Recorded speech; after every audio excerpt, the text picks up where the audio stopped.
আজ এনেছি দুটো not so spicy Chinese recipe. প্রথমেই থাকছে হোয়াইট গার্লিক চিকেন, তার সাথে থাকছে মাশরুম রাইস। এই মাশরুম রাইসটা এই চিকেন দিয়ে তো খাওয়া যেতেই পারে, এছাড়া আপনি টিফিন বক্সেও এটা ক্যারি করতে পারেন, বাচ্চাদেরকেও দিতে পারেন, তাদের তো খুবই ভালো লাগবে। চিলি চিকেন খেতে যারা ভালোবাসেন কিন্তু ঝালের জন্য খেতে পারেন না, তারা এইটা একবার বানিয়ে খাবেন। হোয়াইট গার্লিক চিকেন বানানোর জন্য প্রথমেই চিকেনের বোনলেস থাই নিয়েছি 300 গ্রাম, ছোট ছোট ডাইস করে কাটা আছে। 1/4 টিস্পুন নুন, 1 টিস্পুন ভিনিগার, 1 টিস্পুন কাঁচা লঙ্কা বাটা, 1/2 টিস্পুন রসুন বাটা, 1/4 টিস্পুন আদা বাটা দিয়ে দিলাম। চিকেনের গায়ে মশলাটা ভালো করে মাখিয়ে নেবো। আধ ঘন্টা এভাবেই এটাকে রেখে দিলাম। একটা আলাদা বাটিতে একটা ডিম নিয়েছি, 1 চিমটে নুন দিয়ে ফেটিয়ে নিচ্ছি।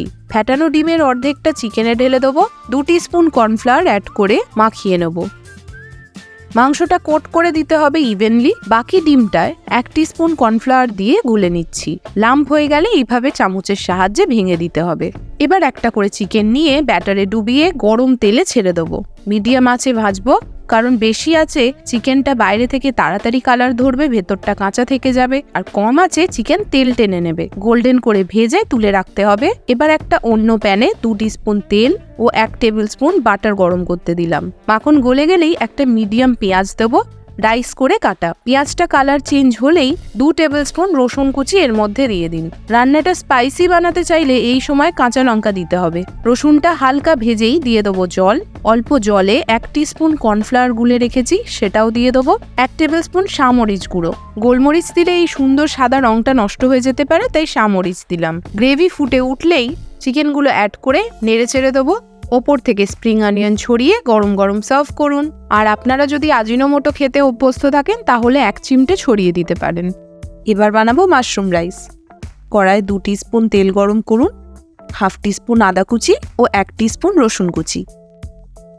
1 মিনিট পর্যন্ত সতে করুন। স্প্রিং অনিয়নের হোয়াইট পার্টটা কুচিয়ে দিয়েছি 1 টেবিল স্পুন মতো। 1 মিনিট নাড়াচাড়া করেই দিয়ে দেবো 200 গ্রাম মাশরুম। একটা মাশরুম 4 টুকরো করে কাটা রয়েছে। মাশরুম থেকে জল বেরিয়ে আবার শুকিয়ে যাবে এবং সাইজে শ্রিঙ্ক হয়ে যাবে। এমন সময় 2 tablespoon red bell pepper ও একই পরিমাণ ইয়েলো বেল পেপার দেবো। এইরকম কালারফুল রান্না কিন্তু বাচ্চারা খুব ভালো খায়। এই সময় 1/2 টিস্পুন নুন দিয়ে 2 মিনিট নাড়াচাড়া করে নেব। 1 কাপ চালের ভাত অ্যাড করে দিচ্ছি। ভাতটা অবশ্যই ঠান্ডা হতে হবে, বাসি হলে তো আরোই ভালো। সেলা বাসমতি এই রান্নার জন্য একদম পারফেক্ট। ভালো করে ভাতটা ভেজে প্রয়োজন হলে নুন এবং 1/2 টিস্পুন গোলমরিচ গুঁড়ো দিয়ে সিজন করে নেব। একদম রেস্টুরেন্টের মতো টেস্ট চাইলে কিন্তু আজিনোমোটো ইউজ করতে হবে। ব্যাস এইটুকুই। গরম গরম সার্ভ করে দিন আর এনজয় করুন। টাটা।